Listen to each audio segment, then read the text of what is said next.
Hey everybody, this is Erica, the technology nerd who likes to film stuff, and finally, I know it's a bit delayed, but it's time for the Moto G review, as even though there's all these flagships that are coming out, we can't look past the Moto G.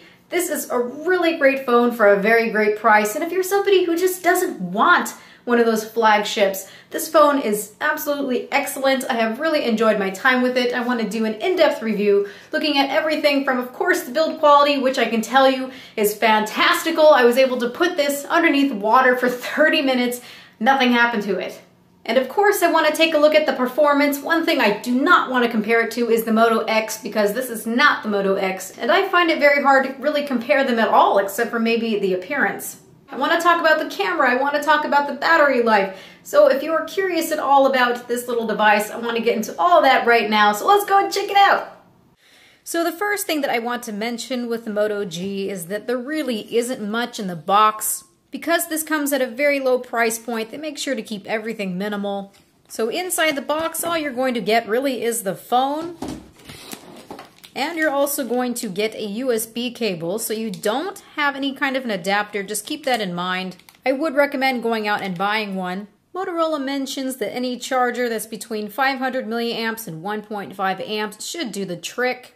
Of course, you want to be careful with some third-party chargers that can be really cheap, so I would probably go to my local electronics store, or maybe you even already have an adapter from another phone. Just as long as it's not something that's really cheap and shoddy, I think you'd be just fine. One thing that I'm sure you all immediately noticed is that I don't have the black back cover on. It's actually right here. So you've just got some interchangeable back plates. You can get these off of Motorola's website or off Amazon. That's another really great place to get them, especially with Amazon Prime. So no, this did not come with the phone. This is something that I bought separate. So let's talk about the form factor of the phone. This is a very nice sized phone. I do have very small hands, so it might look deceivingly big, but this is indeed quite a manageable sized phone. For example, we have the iPhone 5S beside it. So you can see that this really isn't a huge phone. So it does have a bit smaller footprint than something like the Galaxy S4, but what you will probably mostly notice is the fact that it's very hefty. It feels quite heavy. And comparing it to something like the Galaxy S4's width, you can see that it is a little bit widthy. I would definitely not consider it a thin phone, so it does have quite a bit of thickness to it. But considering the price point, I have really welcomed the weight and the feeling of it in hand, because it does not give me the impression of being cheap at all. It's a very stable built phone. There is no creaking, no bending. There is nothing that I hear rattling. It's very, very solid. In fact, I've dropped this phone quite a few times and nothing has happened to it. I was running on the treadmill and accidentally knocked it because I had my earphones hanging out of it. The thing hit the treadmill really hard and flew across the room. There wasn't a single dent on it. It just amazed me. Another thing for people who have butterfingers or people who are more prone to dropping their device, this is quite a slippery device. I would foresee some people dropping it just because it is very slippery. The back cover has a nice matte feeling to it, but it just doesn't have enough grip. So if you are worried about dropping it, if you go on Motorola's website, you can get a back cover that has a grip on the sides. Motorola really did keep in mind that some people might have some trouble with the slipperiness of the device. So for 20 bucks, you can get a back cover that has a non-slip grip on the sides, and I don't think you'll have a problem anymore. But default, this is how it comes. So taking a bit of a look around the device, the first thing I want to point out is it's got Gorilla Glass 3 on it. I'm very happy to see Gorilla Glass 3 instead of Gorilla Glass 2 on this device. I really do think that it's helped me when I had dropped the phone a few times. There are no scratches on the display when I dropped it, and it did go face down. Keep in mind it was just on linoleum, but still it's nice to see that it does have that extra native damage protection. And in my experience, Gorilla Glass 3 is a little bit better at avoiding scratches than Gorilla Glass 2, so really thank you, Motorola, for putting high-end specs on this device. Another amazing thing about this device is that they call it water-resistant, maybe even splash-resistant, but I want to call it waterproof. So the internals are covered with a nano coating. So basically, if your phone gets waterlogged or any water gets inside of it, there's a nano coating that stands between the internal components and the water, so you don't get the phone short-circuiting and you will not damage your phone.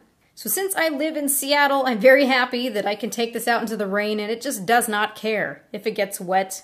It does just fine, no problem. So we've got a 4.5-inch display. We've got a 1.3 megapixel front-facing camera, our receiver. You've also got an ambient light sensor and a proximity sensor that's hard to see here, and there's a notification LED right there. On the back we have a 5 megapixel camera with a single LED flash. We've got this little divot here so that you can put your finger. I do think it helps with the feeling of holding the phone. It makes it quite comfortable. I know where to place my finger. It feels like a very sure hold on it. We've got a speaker here, which I will get into. On the top, we have a standard headphone jack. We've got a microphone here. We've also got a microphone here, so we do have noise-canceling microphones. That's nice to have on a mid-range device, I would call this. On the side, we've got our power button. We've also got a volume rocker, and they're nice and clicky. They do give a good amount of feedback. On the left-hand side, we've got nothing. It's just nice and smooth. On the bottom, we've got our micro USB port and that little microphone I already showed you. So you can see that the back is a nice matte feeling, and on the sides we've got this glossy plastic. I think that it gives it a nice contrast, especially when you have a back cover that's not black. You can really see it. So I do not call this an ugly phone by any means. Actually, with a nice back cover to your liking, it looks kind of nice. I do notice that after some time I do get quite a bit of smudginess on this back cover. It's got that matte texture to it, and I think it holds fingerprints. So it ends up looking pretty smudgy. So I end up taking the back cover off once in a while and washing it. It doesn't tend to show up as bad on this blue one. So I notice wiping it doesn't get rid of the smudges. It is something that I do have to take and wash once in a while. And you can see over time you do get minimal scratching. But with what's happened to this phone and how many times it's fallen, it really does look quite nice so far.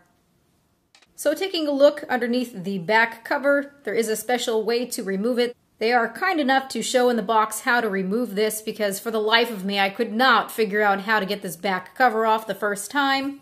So kindly follow as they show here. So basically you take your thumb, you look where you've got the charging port, and you pull upward. You can see that that snapped very easily when you have that leverage with your thumb there. And it comes off very easily actually. So underneath the back here we have a micro SIM card slot. There is no place for expandable storage, so you're stuck with either 8 or 16 gigabytes. There really isn't a huge difference in pricing between the 8 and 16 gigabytes, so I can't imagine for the life of me why anyone would go with 8 gigabytes, because as soon as you put a few applications on here, you're spent.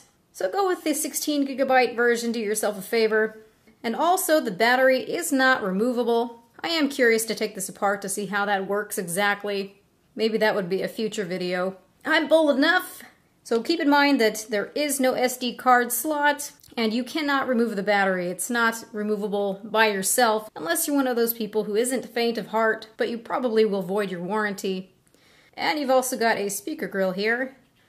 So we can just pop that back on. Voila. And if you do need more storage, of course, you can just use an adapter and plug in a USB stick into it. It works just fine. So getting into the audio quality of the phone, I want to start off with the speaker on the back here. Let's open it up again. So you can see it's just this grill here. What I can say about the speaker is that I'm quite surprised at how loud it gets. With a phone at this price point, I figured it would be small, quiet, hard to hear. Possibly a phone that I would miss notifications on, but no, not at all. I don't have any trouble hearing it whatsoever.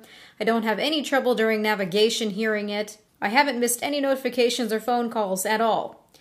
Now, if you're somebody who likes to listen to music on their phone or wants the best speaker quality, you're not going to find that here. I do find that it's lacking quite a bit. The sound that comes from it really doesn't have much depth. I wouldn't call it tinny, but I would say it's kind of lacking in bass. Kind of has a thin sound to it. It definitely gets the job done, but it's not the best sounding speaker that I've ever heard. But I wasn't expecting much to begin with, so it does just fine for me.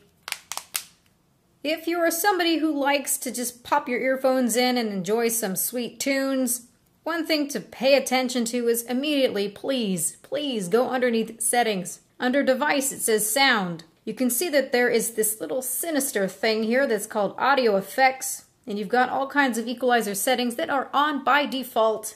So people complain, ooh, the music sounds terrible. What is happening with this thing? You can see that you can easily turn it off, which I would definitely do.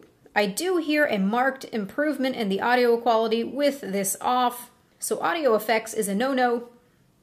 As far as the sound quality with the headphones plugged in, the sound is decent, although I noticed that I really can't get fully immersed in listening to music on it. I feel like it really muddles out some of the lower frequency range, and I don't feel like I get a strong bass from it either. It's really not a bad experience though, it just is kind of lacking in that richness. I'm not hearing any obvious distortions in the audio, although I can tell that there's quite a bit of crosstalk. So it doesn't have that stereo feeling that I like, but at least it does get reasonably loud, so it's not a phone where I'm wishing that I could just turn up more volume. It does quite well there. I think that most people will get out of it what they would expect, especially in this price range. So now taking a bit of a look at the display, it's a 4.5-inch LCD display. It's also IPS, so the good thing here is that I'm noticing the viewing angles are pretty decent. That's something that's very well appreciated. So the display is 720p, it's 326 pixels per inch, which is exactly the same pixel density as what's on the iPhone 5 and the iPhone 5S. So Retina display, but it's actually HD because it's 720 by 1280 at that 4.5 inches. So for those of you who have an iPhone or have seen an iPhone, you probably know how sharp the display looks. I think it looks quite nice. It's definitely not 1080p, but it still rocks for the price point. Now, in general, I'm pretty pleased by this display. I do have some measurements that I want to show you, but I don't feel like this display is lacking in color. And the colors don't look terribly off to me either. One thing that I do notice immediately is that the color temperature of the display, especially in midtones towards shadows, is pretty blue. And an interesting thing is that there seems to be some variations between the panels and the color temperature. I have had another unit of the Moto G, and that one was really quite blue.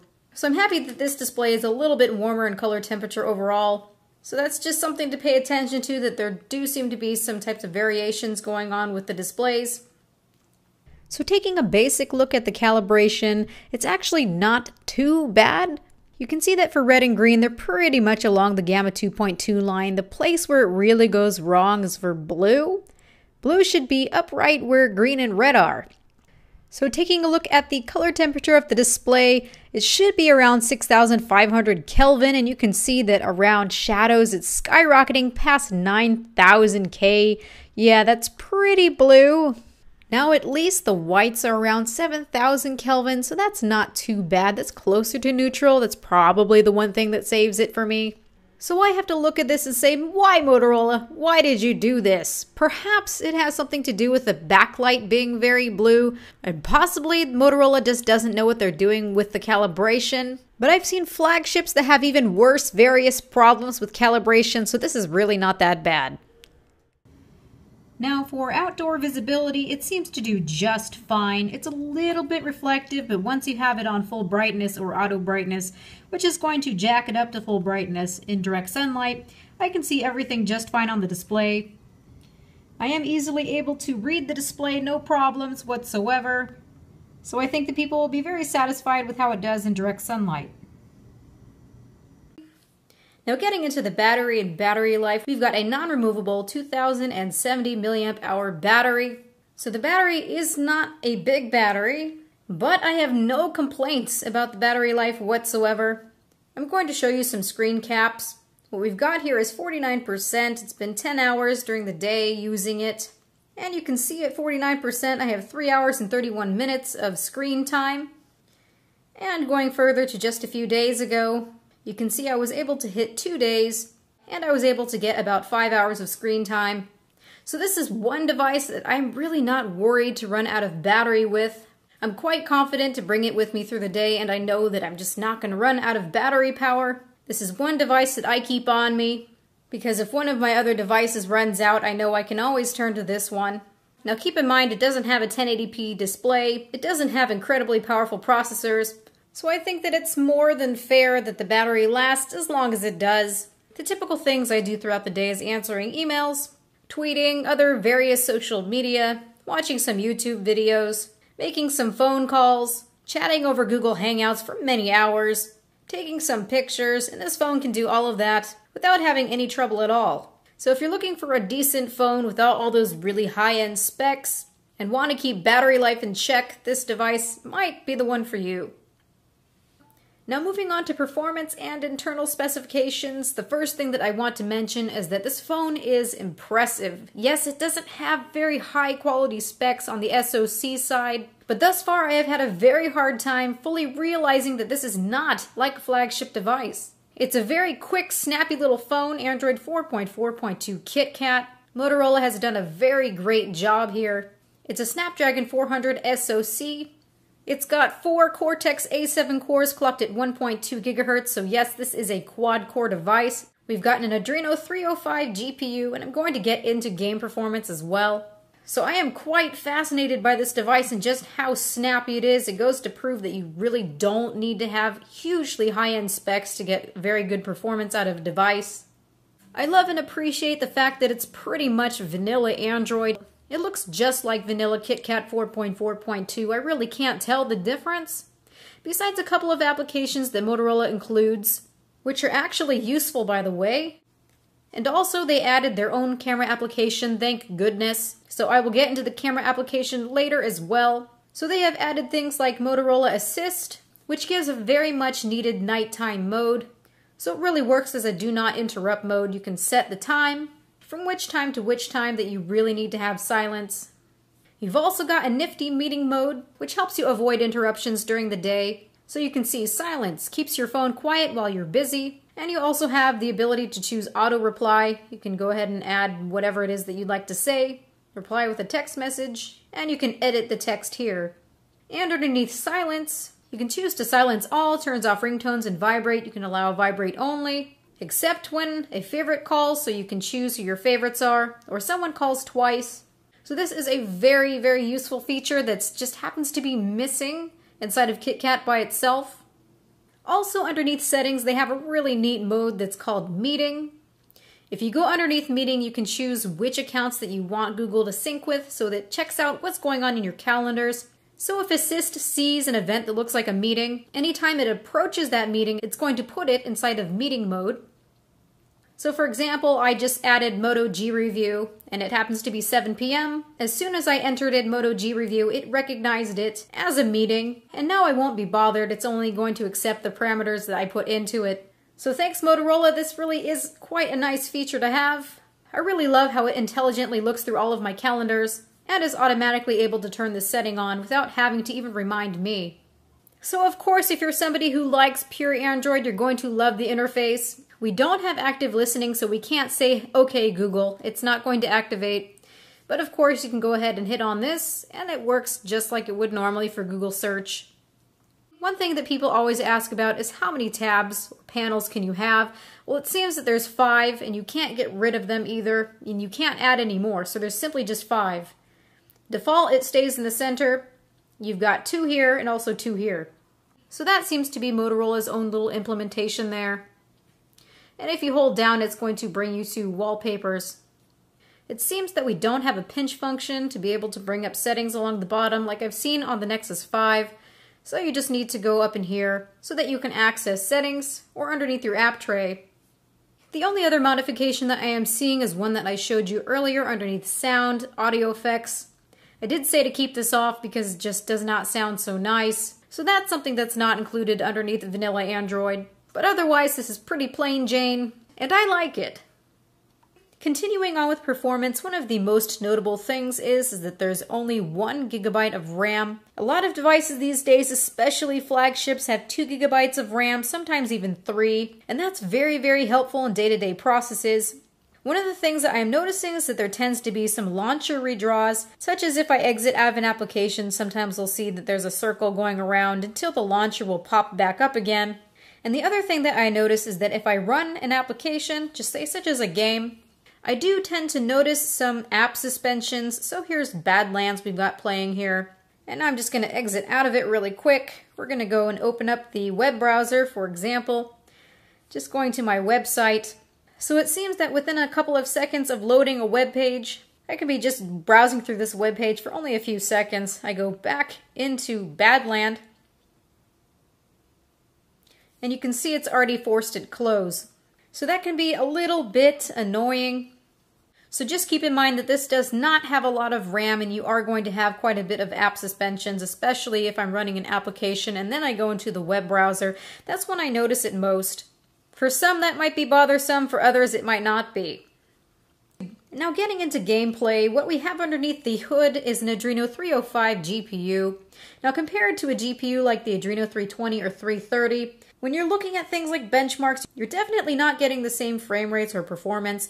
But in the real world, I haven't seen too much of a struggle whatsoever. Surprisingly, gameplay is very, very playable.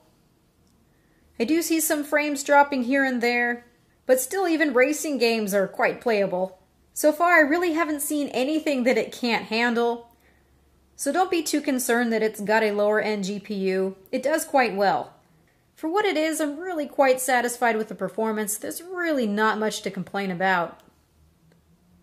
It handles everything I throw at it like a champ.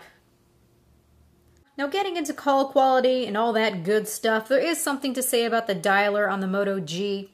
If you go underneath dialer, you notice that it looks a lot like what's on the Nexus 5. In fact, visually it looks just like what's on the Nexus 5. My one problem here is that if you type under here something like pizza, you know, or you could say Domino's Pizza, nothing happens. On the Nexus 5 it brings up nearby places, but on the Moto G and even on the Moto X, it seems that Motorola does not have this. Supposedly that's because this is the AOSP dialer. It's a completely different APK than what's on the Nexus 5. The Nexus 5 has a dialer that's entitled Google Dialer APK, and there's actually a way to download that dialer. You have to have your phone rooted. You can put the app where it needs to be and add the permissions, and then you can easily use the proper dialer and get nearby places when you type something in here. So it is possible, but it does not come with it. That was something that boggled me at first until I did some searching and found out, oh yeah, hey, it does look like what we have on the Nexus 5, but it's not. So if that's a feature that you envy or something that you've seen that you want, go ahead and do that. I'm actually going to put a link in the description. There is an easy video guide where a nice man decides to show everybody how to get that working. So just food for thoughts there. Otherwise, call quality is just okay. I don't hear any buzzing or whirring or anything like that in the background. It's just not the prettiest sounding voices. Voice quality is clear enough. It kind of has a bit of a muffled effect, but really it's not that bad. As for antennas like Wi-Fi, Bluetooth, GPS, it's 802.11, BGN. Keep in mind that we're missing the 5 GHz band, so it's only connecting to my 2.4 GHz band, and honestly, it's been just fine.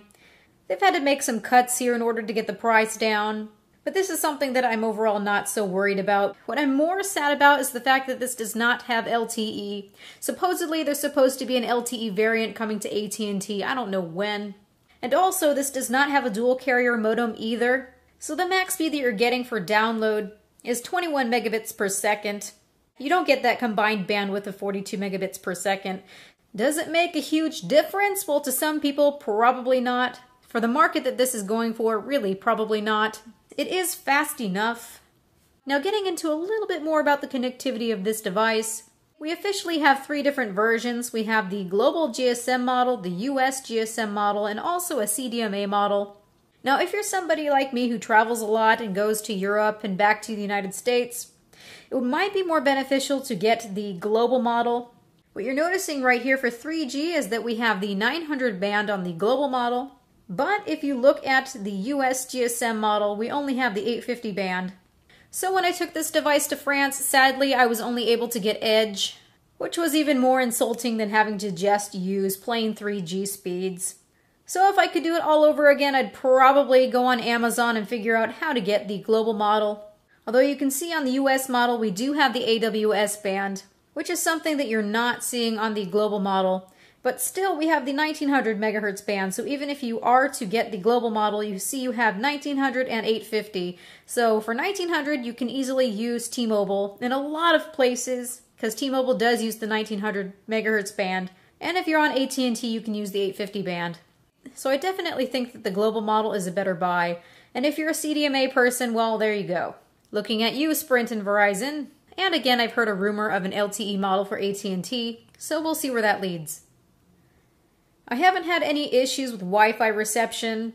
Also, I'm happy that the GPS antenna is good. This is something that makes me very, very happy. Driving about Seattle, the GPS has worked like a champ. I had no problems whatsoever with latency, or having trouble telling me where to turn, or telling me that I'm on a different road than I really am. So yay, Moto G is a fully functioning GPS and works just fine.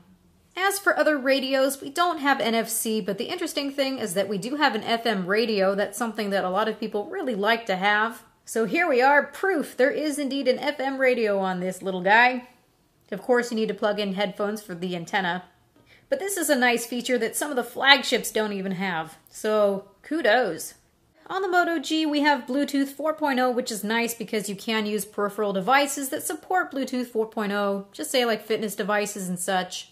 So just because you have a cheap device, you're not kept from using peripheral devices that support Bluetooth 4.0. So goody goody. So getting into cameras, we've got a 1.3 megapixel camera on the front here. And we've got a 5 megapixel shooter on the back. I have used this quite a bit for video calls, and the white balance can be okay, but I noticed that it tends to wash face tones out. So the front facing camera is just okay. Now for the back facing camera, I'm going to show you a lot of different images. I'm going to show you some video so you have a chance to make a decision for yourself, but I honestly don't think that the camera is that bad. It does indeed perform better than I thought it would. We're going to get into that in a second, but I want to show you the camera interface. So this is Motorola's own camera. Go ahead and just put something down for it to look at. So in the camera, if you slide from the left here, you can see that you have a wheel, and you are able to turn this wheel to get a couple of more options. So you have an HDR setting. It seems to take 3 separate exposures, shadows, midtones, and highlights, and seems to combine them together to try to get a high dynamic range. Under HDR, we have auto on or off, so it can decide whether it wants to use HDR or not. So I've kept it on auto and I've gotten some pretty good results. We've got a flash, so you have auto on off. We've also got a setting, control focus, and exposure. When you turn it on, it says control focus and exposure. Drag the bracket anywhere to set focus and exposure. This is a setting that I really like because it's just a metering. You can control the focus and exposure simply just by dragging this around. I find it very useful inside of the HDR mode or to try to get the exposure right in a tricky scene. So I do think it's an invaluable setting, much better than what they had before. I remember at one point that this setting did not exist, and so everything was just automatic. We've got a slow motion video mode, which films in 720p. We've got a panorama mode. You've got the option for geotagging. Now this is a 5 megapixel sensor. The sensor itself is a 4:3 aspect, so when you turn it on 16:9, it's going to knock down the resolution a bit and it's going to also crop the image. So this is 3 megapixels and the 4:3 aspect is 5 megapixels. I'm glad at least that the 4:3 aspect is 5 megapixels instead of the other way around. And you've also got the ability to turn the shutter tone on or off, which is always very good, especially if you're trying to be discreet. So this is a very simple interface. Otherwise, down here you're able to see if HDR is on. I think that just serves as a reminder. So here we have the ability to turn the camera to the front-facing camera. Hello. And you just hit the video button and it starts recording. Now just like the slow motion mode, the regular mode during video recording is only 720p. There is no 1080p option, so keep that in mind. Now everything is automatic in video, unfortunately. When you do touch the screen, it's going to take a shot in video. So it's a very simple interface. You can see you can pinch to zoom here and there. Now of course there is no optical image stabilization. I actually don't see any type of stabilization at all. But it's a very plain, simple camera. They did cut some corners, but I'm going to show you a video sample and I don't think it did that bad at all. Another feature of this camera that is fairly non-obvious is the fact that it's also got a burst mode, so you can just drag that around at will, whatever you want, get it in focus. And you can use volume up or down. So you can see it's just taking a series of shots here. I don't know how many pictures it's able to take. I was able to go above 100 and it wasn't stopping really at any point. I do think it's a little bit awkward because sometimes it slows down to at least a picture a second and sometimes it'll speed up. So I don't know how practical this mode is. It's actually doing well right now. So it's not a very fast burst mode. But hey, it's on there. So now I'd like to show you some samples of pictures and also videos. Let's go and check those out. First, taking a look at some colors and images. I don't think that the color tones are too bad, but I'm noticing that it's having trouble burning images, and I think that the images just look too bright to me. Taking a look at some details, this is a 5 megapixel sensor, so it doesn't have a crazy resolution. But actually, I do see quite a bit of details in photos. Here we've got a little rabbity toy. You can see the fine details in his fur. We've also got some nice pebbles at La Push Beach, pretty much my favorite place to go. I can see quite a bit of details and colors in the rocks, so this is pleasing that it's a cheap phone, but still you don't lose so much detail. Even though I notice that the Moto G tends to make some images too bright in some circumstances, it does do well in others. Here we have an interesting scene at the beach. It's an overcast day and it was able to expose properly and also get a lot of detail inside the image. My one gripe would be that it has difficulties with highlights. You can see that the brightest part of the photo is a bit burned. HDR still was not able to get rid of the burning. I happen to have the iPhone 5S with me for reference. This is without HDR mode in the iPhone 5S. And this is with HDR mode. In neither of the images do we have any burning. So here we have the HDR mode on. This is in Chambéry in France. And you can see that the sky is still burning. I took several pictures in succession to try to get that sky to expose properly, but I just wasn't able to do that. The colors are kind of interesting though. This picture has quite an effect to it. Still, I would not call the HDR mode bad. Here we have an image that is without HDR. The colors look kind of bland and solemn to me. And now we have the HDR image, which does bring quite a bit of life and brightness to the photo. So for me, it really has been hit and miss. So again, play around with the meter, play around with the exposure. It seems to be kind of hit and miss.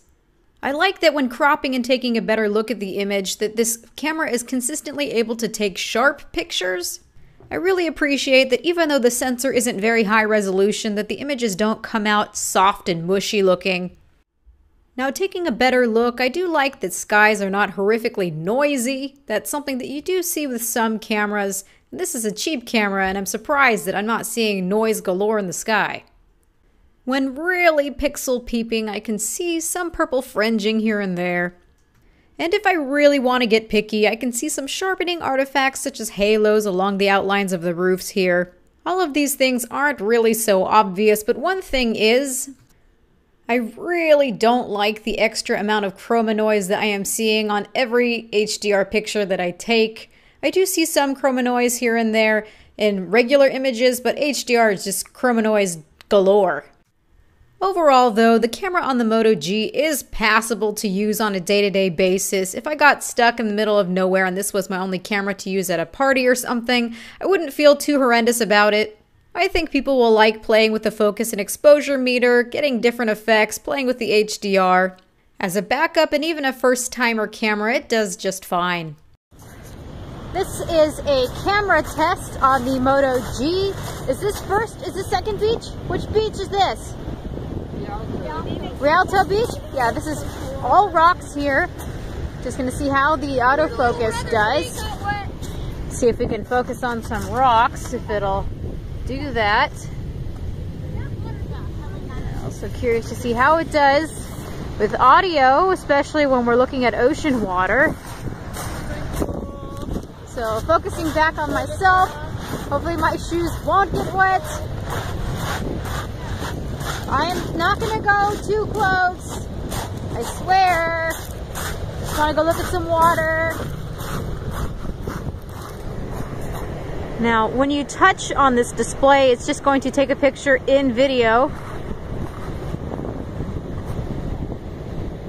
Ooh, now you can see all those trees as well. Hopefully the exposure isn't too bad. Let's go downward, look at some very heavily detailed rocks.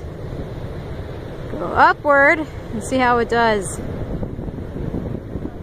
And there's my family.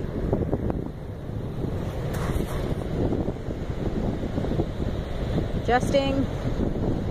The exposure actually adjusts pretty quickly, and that's a good thing.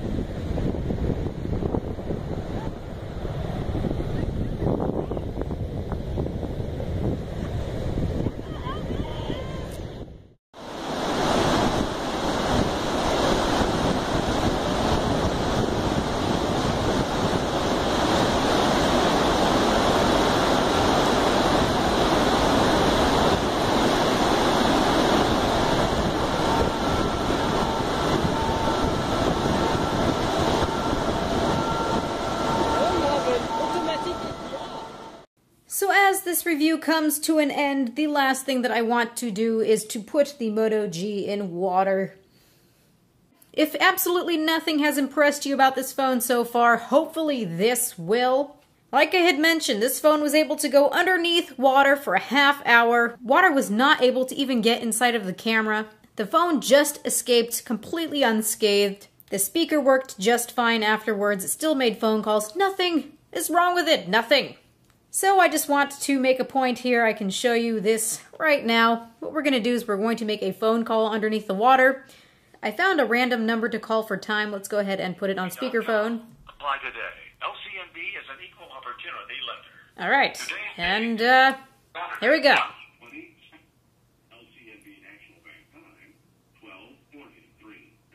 It's just sitting there. Totally fine. Blub, blub, blub. Blub, blub. It just has no issue whatsoever. Touchscreen isn't going to work very well afterwards. We got to dry it off so that there's nothing touching the screen. So you can see here that there's absolutely no water underneath the camera lens after doing that. Let's go ahead and open it up. Let's turn it off. See all the buttons are working still. It never did lose Wi-Fi reception underwater. You can see that it's all wet in here. Works just fine. Move it around, try to get it nice and soaking. This device just does not care what you do to it in the water. Now, I would not put it in salt water or in other types of corrosive water, but fresh water, it does just fine. Absolutely no water even gets underneath the display. That is just an impressive design, Motorola. Whatever you've done to seal this device from getting waterlogged, it's just fantastic. Still no problem. So I'm able to bring this out in the rain without any fears whatsoever. So if you're somebody who's a bit accident prone, when you drop this device, nothing happens to it. Of course, if you hit the pavement just right, you'll probably scratch the glass, but otherwise, it's a very hardy little device. Getting it wet's not going to do anything to it. So if you're someone who's accident prone, dropping it, or possibly even dropping it in the toilet, it's fine. Just seriously. If you don't believe me and you think there's some type of witchcraft or wizardry going on, I would recommend going and seeing the link in the description where you can see my entire video where I put it underneath the water for a half hour and still, nothing's wrong with it.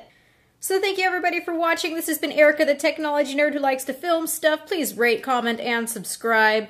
If you're looking for a hardy little phone that's cheap, $179 or $200 for the 16GB version, seriously. Check this device out. If you don't want to use this as your sole daily driver, this really does work great as a backup phone.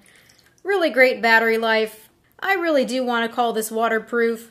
One of the first devices I've actually seen that you can truly waterlog. Water is just seeping in everywhere and nothing happens to it. So definitely do not dismiss this device. I know this is a device that I really do enjoy keeping in my pocket. Have a good night, you guys.